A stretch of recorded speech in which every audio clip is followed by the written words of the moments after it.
In this video, we're going to look at task categories and activity types on Capsule. We're going to look at how to set them both up and what the difference is between the two. So I'm going to share my screen with you. And we're going to go straight into Capsule, into the dashboard. And what we have are two quite different, often confused areas. So task categories and activity types. Task categories appear on the tasks. So if we go to a person, so let's go to Lucy Lemon at Citrus Lemon, what we can do is we can add some ad hoc tasks to Lucy. So we click on Add Task, we pop in a description, choose a date, and we would then choose a category. So Capsule comes with some standard categories, but we can easily add more categories to the list. So I've added contact nurture, initial inquiry, partner work, project stage, send invoice. So think about the tasks that you carry out frequently and those that you carry out infrequently, and think about creating a task category for them. So I'm going to put this into follow-up. Don't forget we can assign it to other users if we want, and we can add a category here if we want, but I'll show you how to do it behind the scenes, and we press save. So we then have two tasks that are due for Lucy Lemon. They will appear on the home page in tasks right at the bottom, tasks that are coming up. You can see it there. We'll also get an email the day the task is due. But if we pop over to calendar and tasks, then on here, we will see all tasks that are due on the system.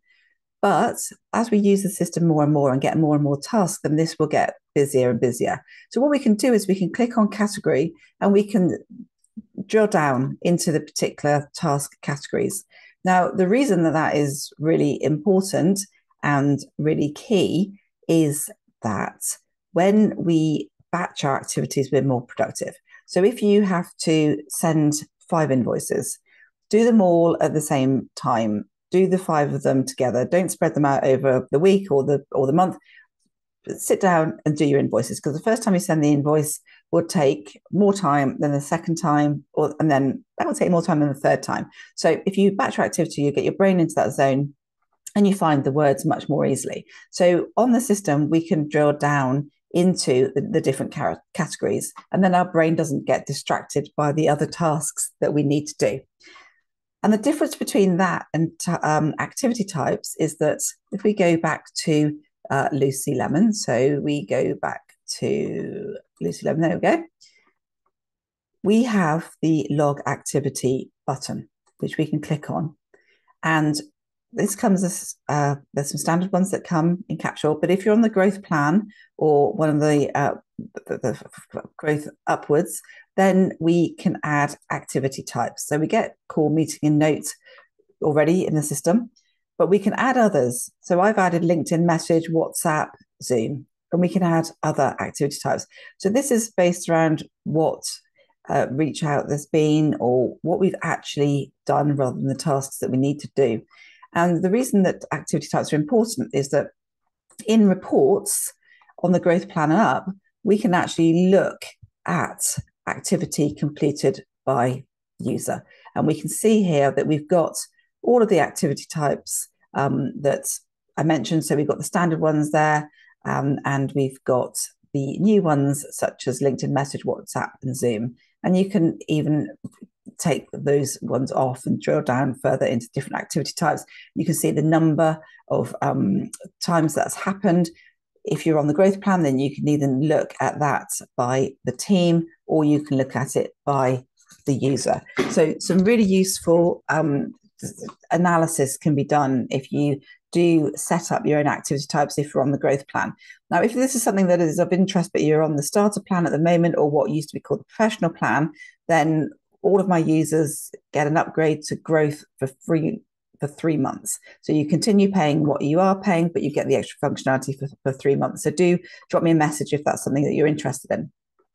But what we can do is we can show you now how to set up those task categories and those activity types. So we click on our name top right, we go to account settings, and we scroll down. So right in the middle at the bottom, we've got task categories. And you can see some of the ones that I mentioned and that we saw earlier. And what I suggest doing, the really good best practice, is to think about tasks that are for contacts before they show themselves to be ready to be talking to you about work. So some work that you can do together. And then think about tasks that you do when you are managing that opportunity, so having that conversation, and think about the tasks that you do when you are actually delivering the work to your clients. And if you have a partner program or if you have different types of pipeline, then think about the tasks that you do to encourage potential partners to become partners, or onboarding a partner, for example. So, and then maybe even color code them, so group them by color. So we've got partner work here, which is in green. We have contact nurture and email in the sort of burnt orange. So what we can do is we can add a category, and we might want to have something different. Whoops, maybe follow up number 2. And then maybe we have that in an orange. And we just press save. Okay. So we've got a follow-up, and then a follow-up number 2, and you might have follow-up number 3 in a deeper color. So the color coding is really, really useful, because sometimes we look more at the colors than we do about the words. So it's really useful, especially if you're a visual person. So do have a look at that. The task categories can, of course, be fed into tracks as well. So if you have your sales process in as a track, or parts of it, to support moving the opportunity along the milestones, then you can have the task categories on your track as well. So we would just do that. We'd go to account settings, we would go to tracks, we would click on milestone 1 initial inquiry, and then we can see here category. So we've got the initial inquiry, we've got qualify, and we can change those. You would need to create the track, save it, then go to task categories, create the task categories, and then go back to the track, edit the track, and put the new task categories in. Okay, so let's have a look at activity types. So back to account settings, scroll down, left-hand side, right at the bottom, activity types. So we have different icons rather than colors here. So if we added an activity type, we have all of them pop up. So let's just pop in walking. Can't type. Walking meeting. I like to walk when I'm having a meeting sometimes if I'm on the phone. So look, we've got a nice little icon there of a person walking.